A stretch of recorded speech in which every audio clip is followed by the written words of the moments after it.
সম্মানিত দর্শক শ্রোতা, পরম সৃষ্টিকর্তা যিনি অসীম দয়ালু, শুরু করছি তার নামে।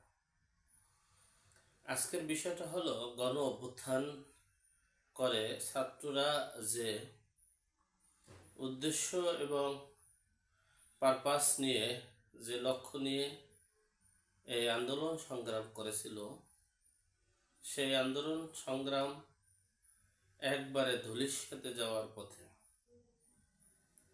যাই হোক, এই ছাত্ররা যে হয়তোবা তাদের চিন্তা চেতনা প্ল্যান ব্যতিক্রম থাকতে পারে, আমরা যারা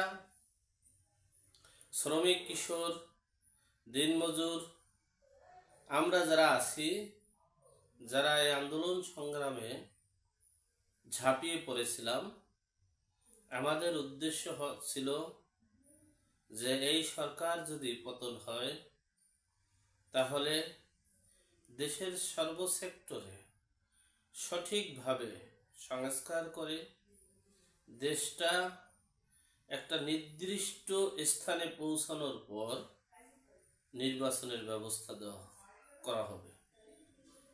সেখানে যত সময় লাগুক, অর্থাৎ দেশের কোনো দুর্বৃত্তায়ন থাকতে পারবে না, মানি লন্ডারিংকারী, দুর্বৃত্তায়ন, পেশি শক্তিধারী, চাঁদাবাজি, নৈরাজ্য, লুটপাটকারী, দুর্বৃত্তায়ন, কেউ সকলকে বিচারের আওতায় এনে বিচার করে একটা সভ্য রাষ্ট্রের দিকে ধাবিত করার একটা সময় এসেছে আমরা মনে করছিলাম, এবং সেজন্যই অতি আগ্রহে সকল কিছু নিয়ে আমরা অনেক আশা আকাঙ্ক্ষা নিয়ে এই সামনে এগিয়েছিলাম।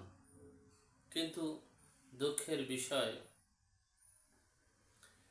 বিএনপি একটা রাজনৈতিক দল, তারা গত 15 বছরে অনেক উপবাস ছিলেন, খাদ্যের অভাবে, টাকা পয়সার অভাবে, তারা লুটপাট করতে পারে নাই, শক্তির অভাবে তারা দেশে এখন শুধু লুটপাট, নৈরাজ্য, দুর্বৃত্তায়ন করতেছে। সেই কারণে দেশের কোনো সেক্টরে সংস্কার না হওয়ার পথে চলছে। যাই হোক, আর একটা বিষয় হচ্ছে, যদিও এই গণ অভ্যুত্থানের পর নাহিদ, মাহমুদ,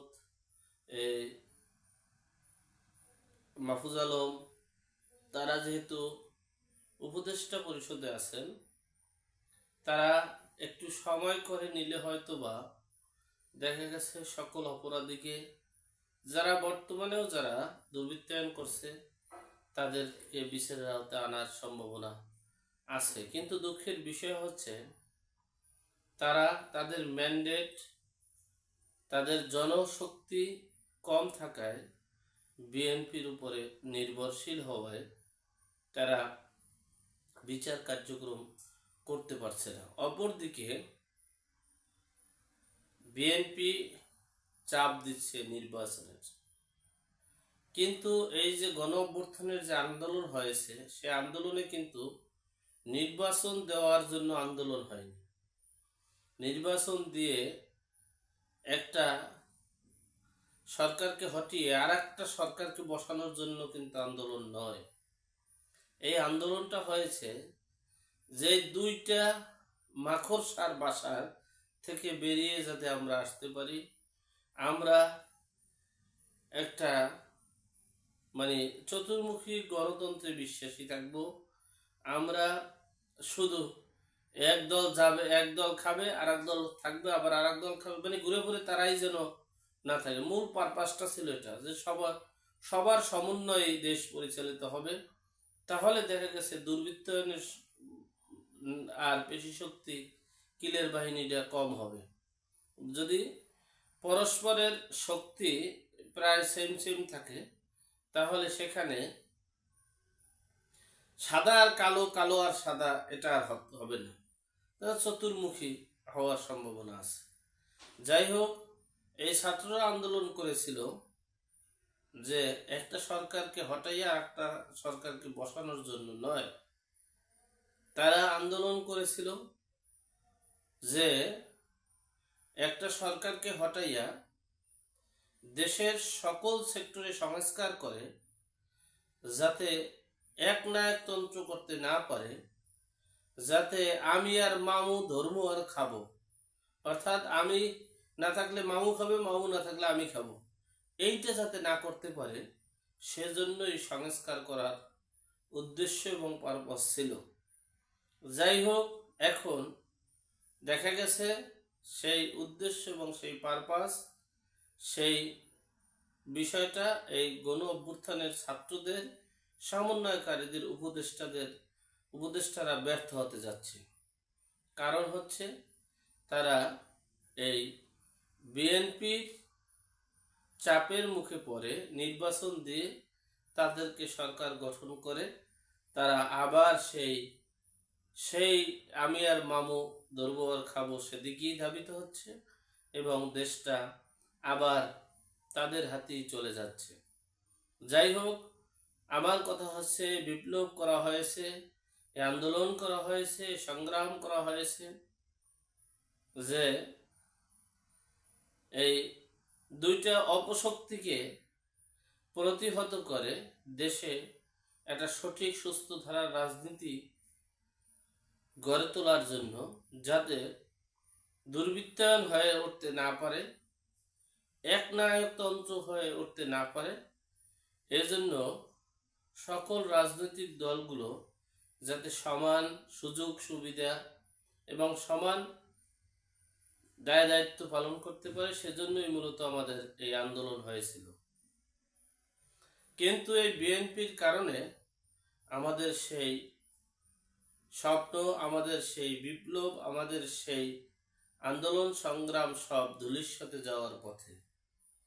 যাই হোক, আমি সমন্বয়কারীদেরকে বলবো এবং উপদেষ্টা মণ্ডলীদেরকে বলবো, আমরা কিন্তু একটা সরকার হটিয়ে আর একটা সরকারকে বসানোর জন্য এই আন্দোলন সংগ্রাম করি নাই। আমরা দেশে যাতে একনায়কতন্ত্র করতে না পারে, দেশে যাতে দুর্বৃত্তায়ন করতে না পারে, দেশে যাতে মানি লন্ডারিং করতে না পারে, দেশে যাতে একাছত্র কায়েম করতে না পারে, সেজন্যই কিন্তু আমরা আন্দোলন সংগ্রাম করেছিলাম। সুতরাং নির্দিষ্ট সময় না, সংস্কারের জন্য প্রয়োজনে 10 বছর সময় লাগলেও আমরা সংস্কার করব। এরপরে হলো নির্বাচন। আমরা সংস্কার না করে নির্বাচন দিয়ে একটা সরকারকে তাড়াইয়া আর একটা সরকারকে বসাইতে পারি না। সুতরাং আমরা কারো কথায় নির্বাচন দিচ্ছি না। তাদের যদি যোগ্যতা থাকতো তাহলে তো তারা গত 15 বছরে আন্দোলন সংগ্রাম করে তারা ক্ষমতায় যেতে পারত। যেহেতু তাদের যোগ্যতা নেই বা সামর্থ্য ছিল না, বিদেই তারা আন্দোলন সংগ্রাম করে এরপরে বিজয়ী হতে পারেনি। সেহেতু আমরা আগে সংস্কার করব, সব সেক্টরে সংস্কার করে সকল অপশক্তিকে রুখে দিয়ে এরপরে আমরা নির্বাচনী পরিবেশ করে নির্বাচন দেব। এর আগে কোনো নির্বাচন হতে পারে না, হবে না। এটাই আমি প্রত্যাশা করছি।